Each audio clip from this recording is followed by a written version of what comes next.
আসসালামু আলাইকুম প্রিয় শিক্ষার্থীরা, আশা করি তোমরা সবাই ভালো আছো। আসলে তোমরা প্রত্যেকেই ইতিমধ্যে জানো যে তোমাদের যে পরীক্ষাটা হবে সেটা হচ্ছে লিখিত পরীক্ষার মার্ক কিন্তু 65। তোমরা প্রত্যেকেই জানো। সেই বিষয়ে কিন্তু তোমাদের লিখিত পরীক্ষা হবে এবং প্রশ্নপত্র স্কুল থেকে কিন্তু তোমাদেরকে প্রশ্ন দেওয়া হবে। তোমাদের ৩ তারিখ কিন্তু মূল্যায়নটা হচ্ছে ইসলাম ও নৈতিক শিক্ষা। সপ্তম শ্রেণীর শিক্ষার্থীরা যারা রয়েছে, আমি তোমাদের জন্য কিছু নমুনা প্রশ্ন তৈরি করেছি। চলো তাহলে আমাদের প্রথম অধ্যায় থেকে কোন কোন প্রশ্ন আসতে পারে সেই আলোকে প্রশ্নগুলো নিয়ে আলোচনা করব। তোমরা দেখতেই পাচ্ছ আমি ১ নাম্বারে লিখেছি আকাইদ শব্দের অর্থ কি? ইসলামে আকাইদের মৌলিক বিষয়সমূহ আলোচনা করো। তোমাদের যে মেইন বই রয়েছে ধর্ম, সেই ধর্ম বইটা যদি যাও দেখতে পাবা যে প্রথম অধ্যায় কিন্তু তোমাদের বিষয়টা হচ্ছে এই যে দেখতে পাচ্ছ তোমাদের প্রথম অধ্যায়টা কিন্তু হচ্ছে আকাইদ। প্রথম অধ্যায় আকাইদ। তো আকাইদ তার হচ্ছে আল্লাহ তাআলার প্রতি ঈমানের মর্মার্থ, মালাইকা বা ফেরেশতাগণের প্রতি ঈমান, আর একটা হচ্ছে আল্লাহর কিতাব সমূহের প্রতি ঈমান। এই ৪ টা পরিচ্ছেদ নিয়ে কিন্তু প্রথম অধ্যায়টা। তো চলো তাহলে আমরা জানি ১ থেকে ১২ পৃষ্ঠা হচ্ছে প্রথম অধ্যায়। প্রথম অধ্যায়ে কি প্রশ্ন আসতে পারে? তাহলে আমি যে প্রথম প্রশ্নটা বলছিলাম সেটা হচ্ছে আকাইদ শব্দের অর্থ কি? ইসলামে আকাইদের মৌলিক বিষয়সমূহ আলোচনা করো। তোমরা দেখতেই পাচ্ছ তোমাদের মেইন বইয়ে আকাইদের পরিচয়, এই যে এখানে লেখা আছে দেখো, আকাইদ যার অর্থ হচ্ছে বিশ্বাস, মতাদর্শ অথবা ধর্মমত। আর এই যে দেখো ইসলামে আকাইদের মৌলিক বিষয়সমূহ, তার মানে এটা পড়লেই তুমি প্রথম উত্তরটা পেয়ে যাবা। আশা করি শিক্ষার্থীরা তোমরা প্রথম যে প্রশ্নটার উত্তরগুলো তোমরা পেয়ে গেছো। তারপর হচ্ছে আমরা ২ নাম্বার প্রশ্নটা চলে যাব। এবার দেখো ২ নাম্বার প্রশ্নটা কি বলছে? আল্লাহ তাআলার পরিচয় বর্ণনা করো। তো তোমাদের মেইন বই চলে যাবা। মেইন বইয়ে চলে যাওয়ার পরে নিচে দেখবা এই যে দেখো আল্লাহ তাআলার পরিচয় বর্ণনা করো। তোমরা যদি এটা সুন্দর করে রিডিং পড়ো, আশা করি শিক্ষার্থীরা তোমরা এটা সহজে উত্তর দিতে পারবা। এই যে আল্লাহ তাআলার পরিচয় ২ নাম্বার যে প্রশ্নটা আছে, আল্লাহ তাআলার পরিচয় ব্যাখ্যা করো বা বর্ণনা করো। এটার উত্তরটা যদি তোমাদের মেইন বইয়ে ২ পৃষ্ঠায় রয়েছে। এই ২ পৃষ্ঠা মেইন বইয়ে যদি এটা রিডিং পড়ো তাহলে আশা করি প্রত্যেক শিক্ষার্থী এটার উত্তর দিতে পারবা। এবার চলো ৩ নাম্বার প্রশ্নটা কি রয়েছে? ৩ নাম্বার প্রশ্ন আল্লাহ তাআলার প্রতি ঈমানের মর্মার্থ নিজের ভাষায় প্রকাশ করো।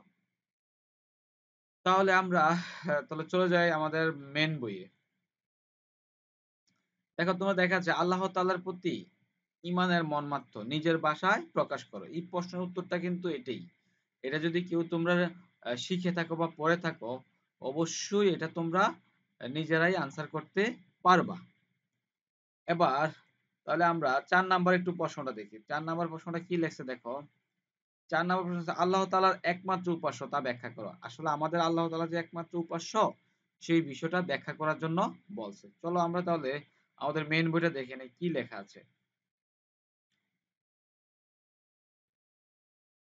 এই যে দেখতে পাচ্ছ আল্লাহ একমাত্র উপাস্য হওয়ার বিশ্বাস স্থাপন। তোমরা এটা যদি ভালো করে পড়ো তাহলে আল্লাহ তাআলা যে আমাদের একমাত্র উপাস্য সেই প্রশ্নের উত্তরটা সহজে দিতে পারবা।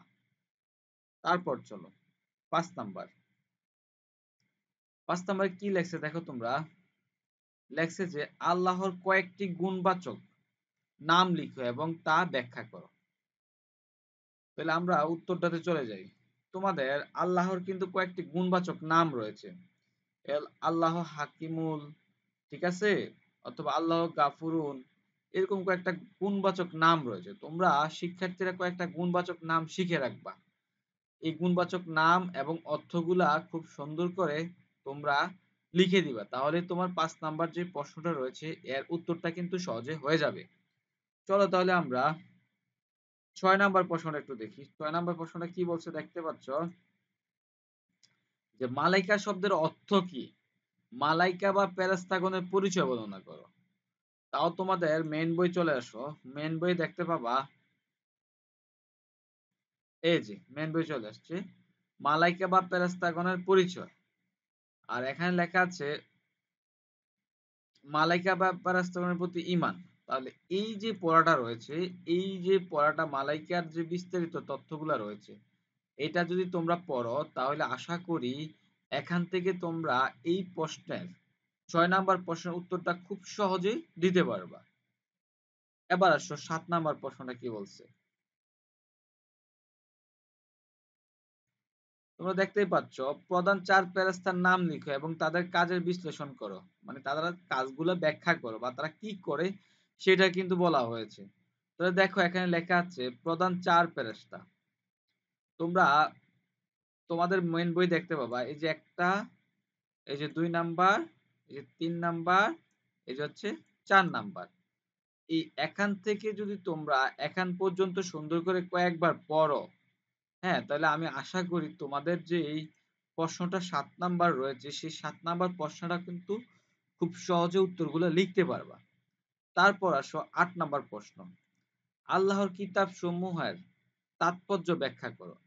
আসলে আল্লাহর যে কিতাব সমূহ আছে সেই কিতাব সমূহের তাৎপর্যগুলা ব্যাখ্যা করার জন্য বলছে। তাহলে আমরা চলো একটু দেখে নেই। এই যে কিতাব সমূহ, আল্লাহর কিতাব, এবং দেখো এখানে লেখা আছে কিতাব সমূহের প্রতি ঈমান আনার ও তাৎপর্য ব্যাখ্যা। তার মানে এখান থেকে যদি তোমরা সুন্দর করে কয়েকবার রিডিং পড়ো তাহলে আমি আশা করি ৮ নম্বরে যে প্রশ্নটা রয়েছে সেই প্রশ্নের উত্তরটা কিন্তু তোমরা খুব সহজে সুন্দরভাবে দিতে পারবা। তো শিক্ষার্থীরা তোমরা যারা দেখতে পাচ্ছ ভিডিওটা, সো আশা করি এই প্রশ্নগুলা খুবই ইম্পর্টেন্ট, তোমরা শিখে নিবা। দ্বিতীয়ত হচ্ছে ইবাদত। তাহলে আমি প্রথম অধ্যায়ের আলোকে তোমাদের জন্য টোটাল ১ থেকে ৮টা প্রশ্ন করেছি এবং সেই প্রশ্নের উত্তরগুলা কিন্তু আমি তোমাদের মেইন বই থেকে দেখাইতে পারছি যে আসলে কোথা থেকে তোমরা পড়লে উত্তরগুলা দিতে পারবা। তো একটা কথাই বলবো তোমাদের শিক্ষার্থীদের উদ্দেশ্যে, সেটা হচ্ছে তোমাদের সিলেবাস বলতে যেই পরীক্ষা পর্যন্ত যেই আহ, মানে যেই অধ্যায়গুলো পরীক্ষায় আসবে সেই অধ্যায়গুলো যদি ভালো করে তোমার রিডিং ধারণা থাকে, রিডিং পড়ে নাও, তো আশা করি যেখান থেকে প্রশ্ন দিক তুমি আনসার করতে পারবা। তো শিক্ষার্থীরা আজকের জন্য তাহলে এখানেই, খোদা হাফেজ, ভালো থাকবা। পরবর্তীতে আবারও তোমাদের মূল্যায়নের প্রশ্ন নিয়ে হাজির হব। খোদা হাফেজ।